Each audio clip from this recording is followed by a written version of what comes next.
Welcome, fellow bookworms, to Tibra's Den. My name is Whitney, and it is time for another weekly wrap. I think I'm going to change what I'm calling this. I just don't know to what yet. So for now, it's still the weekly wrap. Uh, and yeah, I decided not to really read a whole lot this past week, and especially this weekend, I did not read anything at all, which was kind of odd because we rarely get rain, and we had almost 2 full days of rain because it started Friday morning. It was just very light and intermittent, but it did rain. The ground was wet.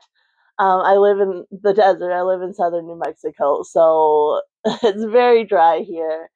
And so it started Friday, and then it really picked up Friday night, had rain all day Saturday and into Sunday morning. It stopped about 8 o'clock. And then finally the clouds moved off and we got some sunshine and such. But yeah, it was a full like rainy weekend. And I chose not to read. I love reading when it's rainy because you just snuggle up in a blanket. And I just wasn't in the mood. So this year I'm trying to do other things. My husband and I are still working on our World of Warcraft characters.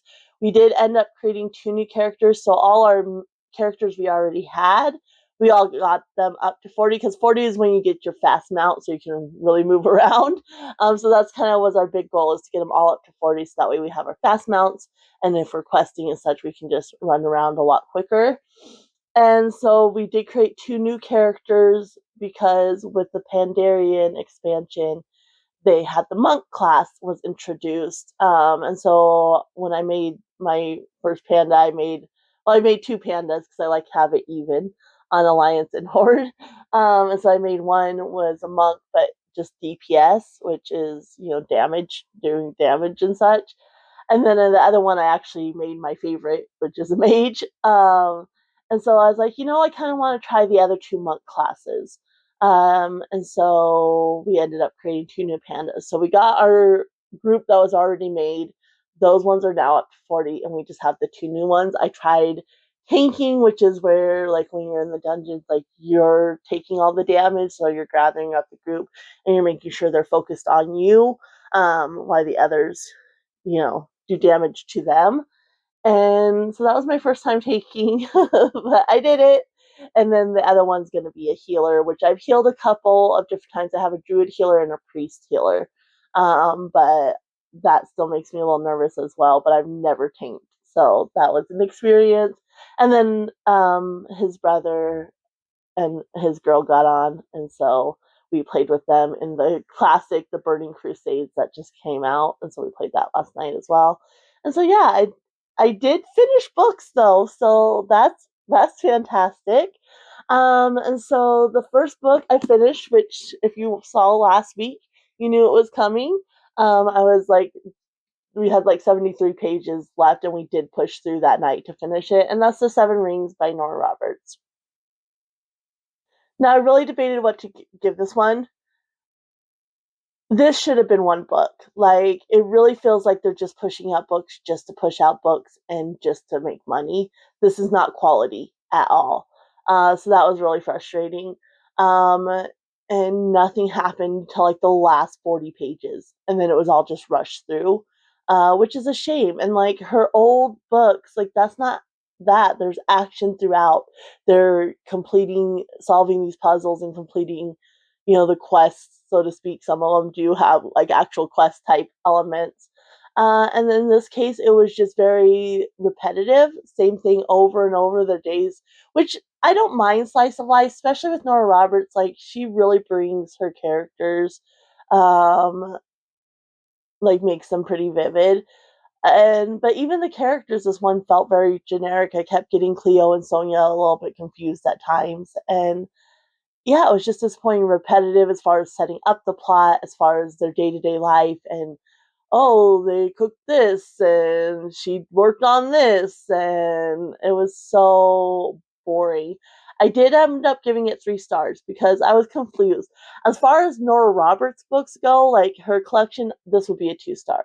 As far as reading other books outside of Nora Roberts, like she's my favorite author for a reason. I still get like there's a comfort that I get from her when I read her writing. And so I ended up giving it 3 stars, but it was a big disappointment. This did work. It does work for Kim from Expedition Through Pages, the TBR Trek game, but it's for the prompt that has the 3 books, so I can't log this yet because I'm still working on one of the books. But I did this as a holiday setting because it does take place in Maine and people do vacation there. So, but I can't quite log this yet because it's tied to 2 other books, but that's okay. I at least finished it, so that's ready to go. And then for that same prompt, for my one of the free pick options, I went with Unseen by Molly Burke. How I lost my vision, but found my voice. So Molly is a YouTube content creator, and then she does like public speaking and such. She is blind. This focused a lot on like kind of her path in her career and like the ups and downs of that. Not so much like, yes, it talks about like when she was in school and getting bullied. It does, I do wish, because she has a whole spot in the front talking about, how she made this book really accessible or tried to, and all that.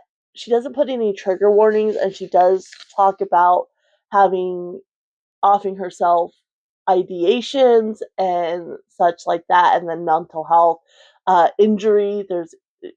She gets injured. She talks about mental health and complex PTSD. So I wish there had been trigger warnings. Like, I don't get triggered all that easy, but she just very bluntly states, like, oh, I thought about offing myself at this age and such. And she talks about, her injuries and her anxiety and such. So it would have been nice if she had added trigger warnings too. Like, she made it accessible as far as like disability, but not so much mental health. And so I do wish she had done that. I ended up giving this 4 stars. So when I read a memoir, I'm not rating their story because it's their story. It's personal to them. That's not what I'm rating. I'm rating how it is written. And in this case, she was very all over the place. It really felt like she would sit down and she had this, memory that she wanted to expand on. And so that day she would type that out. And then the next day she would just sit down and whatever she popped in her head that day, she would type it all out. And so at one point, like, she talks about like she was bullied. And so she did end up going to the school for the blind for like a year. And so that chapter kind of concludes, and then she kind of moves on. And then all of a sudden in another chapter, it's like she's continue on from that thought. So she's like, I was back in regular school, utilizing the tools I learned in the school for the blind. And it's like, that chapter should have been with the other chapter, because it's like you're finishing a thought from a conversation we had hours ago. And so, yeah, that was like, it was just very all over the place. But she is a rambly person. If you watch her YouTube, like, she has videos where she calls them her Molly rambles, because she's just sitting there talking about whatever pops into her brain. So she is a rambly person. And so that in and of itself was fine. But I think if somebody in editing, if they had kind of moved the chapters around a little bit, it would have worked a little bit better, because you didn't always really know where you were in the timeline. Like, yeah, you did, and like where her mental, because like when she was 14, that's when she was really depressed. That's when she lost the majority of her vision. She was really depressed. But then later on, she's talking about like this positive thing, and so trying to connect those two, like, okay, because when you're depressed or not, it's not every day and every hour. Like, you're gonna have positive moments, positive things. And so I just wish it had been a little bit more cohesive versus chaotic is kind of the why I dropped it down. But otherwise I really enjoyed, because I watch her, like, even though I didn't listen to the audiobook, she does have the audiobook, she narrates it herself. But I read it physically, but I could still hear her voice because I'm watched her, so and her humor and her personality still really came through in the book. So I really enjoyed that, and I do think it's important for like just disability awareness, especially like in the workplace and such, and the discrimination that's faced and what. So even if you're not like a Molly, if you're a Molly fan, pick this up, read it. You'll enjoy her personality in this as well. But even if you're not, I still think it's an important read as far as the disability community goes. So there's that. And that's, like I said, for that same prompt that I have the three, and it was for a free pick. Then I listened to this one actually, The Golem and the Jinni by Helene Wecker. It is Helene, that's how it was pronounced on the audiobook. I love this so much. I believe I gave this 5 stars. I'm pretty positive I gave it 5 stars. The only thing that was a bit confusing, which may have been because I was listening to it, there are a lot of characters, and you're not just following the Golem and the Jinni's viewpoint, you're following like this community. And so you would get other viewpoints, but you would not only get their other viewpoints, you would get their backstories. And I'm just like, it was a lot. That kind of bogged it down a little bit. Like, we don't need like their viewpoint and their whole backstory, you know. But at the same time, I don't think it would have been the same book. You wouldn't get that community feel if you didn't have that. So I don't know. It bogged it down. I had a hard time following along. I wish it would have had a character list because I had the physical copy. Obviously, I did listen to it, but I had the physical copy, and it would have been so nice if it had like a character list that I could have referenced. So like when I got confused, like, oh, who is this person? I could just reference it and just a character and a little like blurb about them. That this would have benefited from that a lot.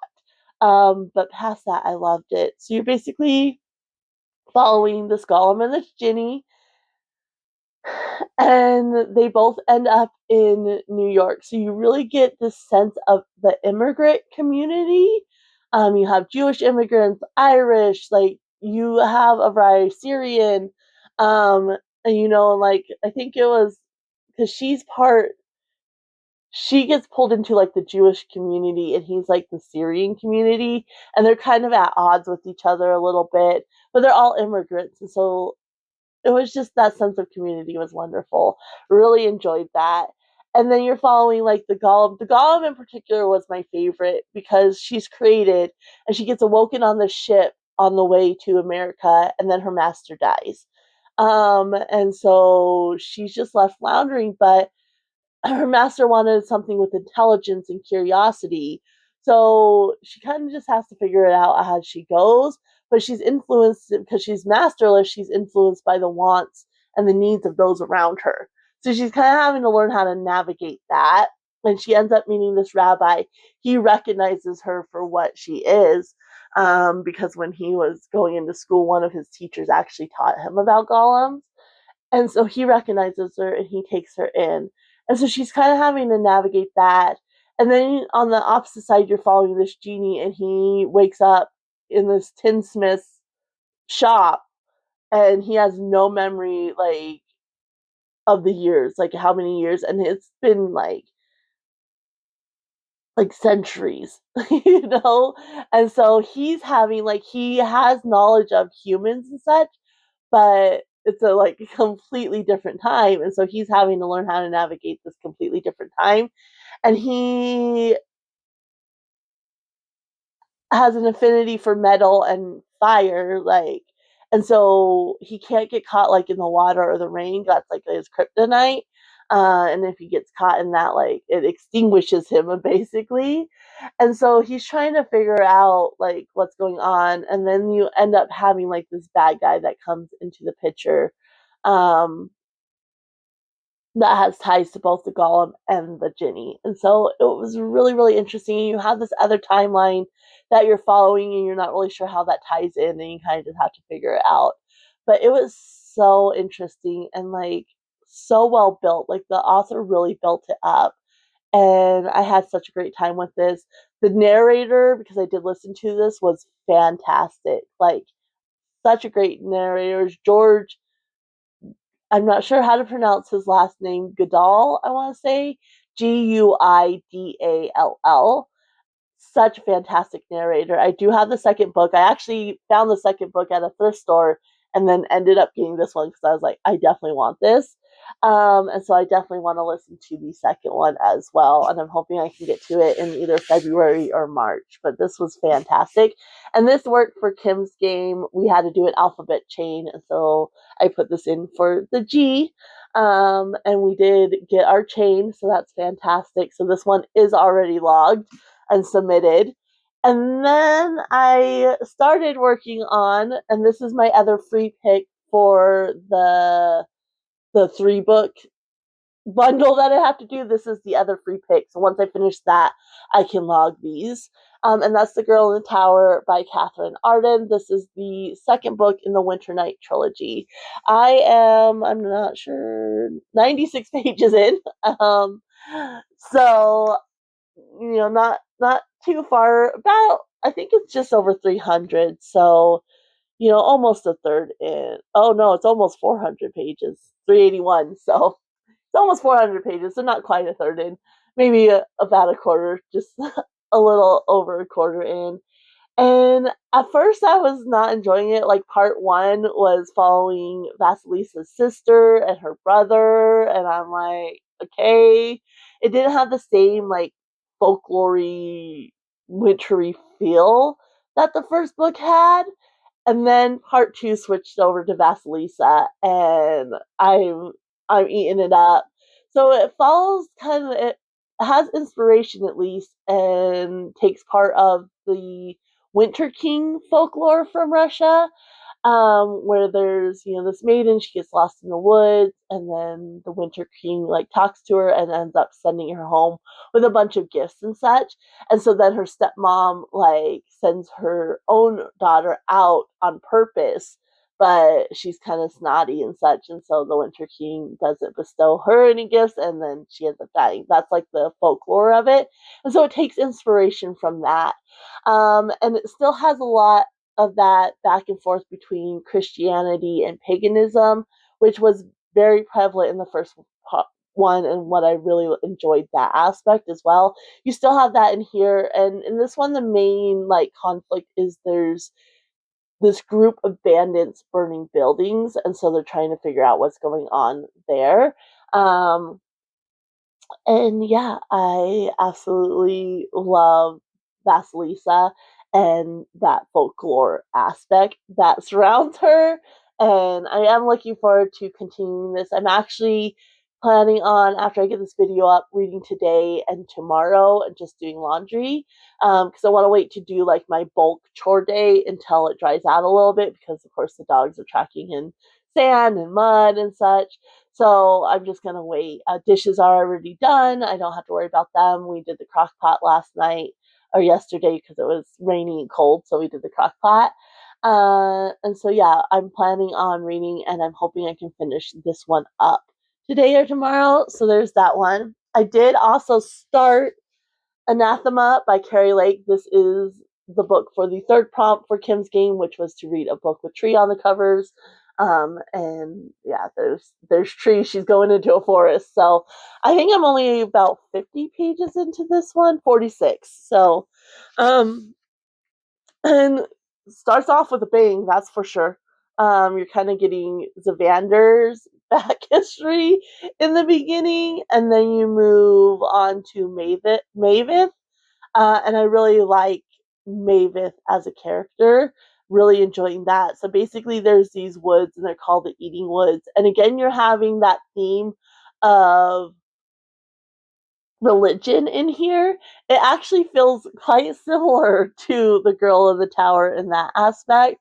So you're getting this theme of religion, and basically, you have these Eating Woods, and people who go against the religion get sent and banished to these woods where they're just devoured.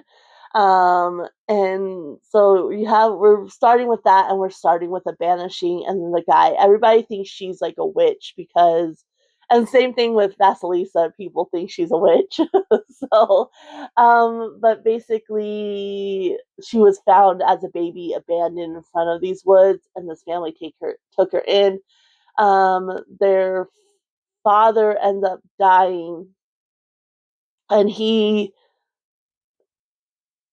his father, so the grandfather has already died, and his wife, who is not the mother of the girls' father. So there's two sisters, one of which was adopted in, and that's Mavis, because they found her in front of the eating woods and they adopted her in.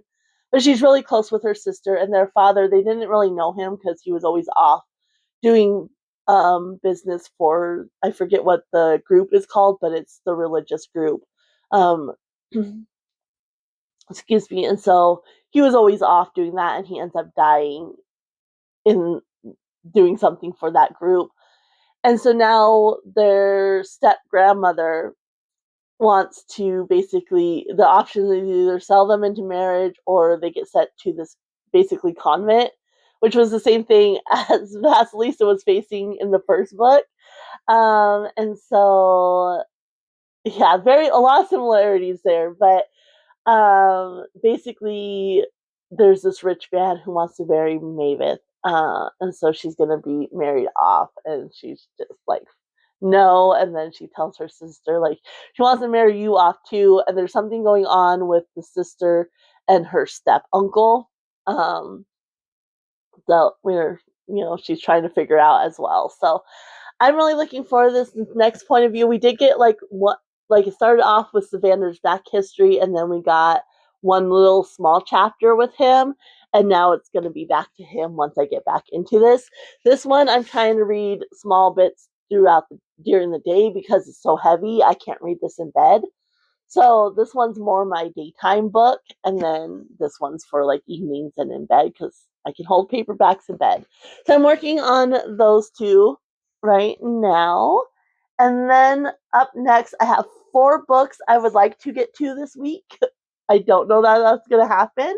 One of them, Libby has the audiobook for, so I'm planning on listening to it. And so I'll probably, when I do my bulk chore day, which I'm leaning towards doing that on Friday, I'll do chores on Fridays. And then when we're playing World of Warcraft, I can listen to this as well.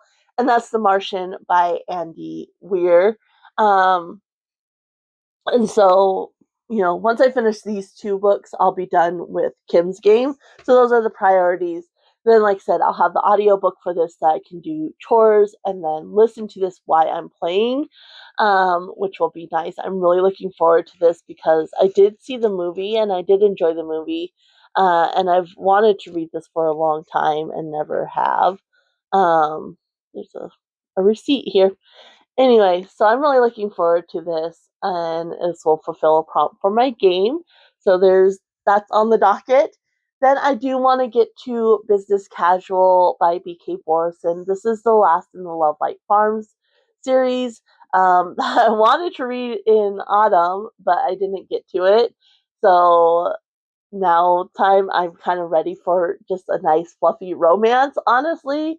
So I'm excited to get to this, wrap up that series, because the next I don't know what the series is called, but First Time Caller, the next book I believe comes out in February. So I'd like to wrap this up, so I'm ready for that one when it comes out. So that's on the docket as well. I do also have the last book in the Winter Night trilogy, The Winter of the Witch. So I would really love to just finish The Girl in the Tower and then jump into this one so I can wrap this series up, because this was another series I wanted to finish last year and I didn't. So those are the 3 main books, and I would also like to get to Celestial Monsters by Aiden Thomas. This is the second book in the Sunbearer duology. And so yeah, I'm looking forward to getting to this one, and I'm ready to wrap up that duology as well. So those are the 6 books that I want to read. So we have these 4 that I'm hopeful to get to. I will for sure start The Martian this week, at least listening to it. I'm hoping I can finish it up over the weekend. Business Casual, once I start it, I know I'll fly through that. And then I really would like to finish the Winter Night trilogy. So those three are the priorities. And then if I have time, I'll get to Celestial Monsters. I'm not anticipating getting to Celestial Monsters, so I'll probably go on next week's docket. But I am hopeful. So there's these four I would like to start, and then of course these two I have already started and I would like to finish up. So that's what's on the docket for this week. I would love to know if you've read any of these books or you're interested in any of these books or what you're reading right now. Let me know down in the comments. If you just want to let me know you're here and you're helping to support the channel by watching, you can always leave a rabbit or any type of animal emoji. I'm going to go ahead and leave you guys here. Happy reading, everyone. Bye.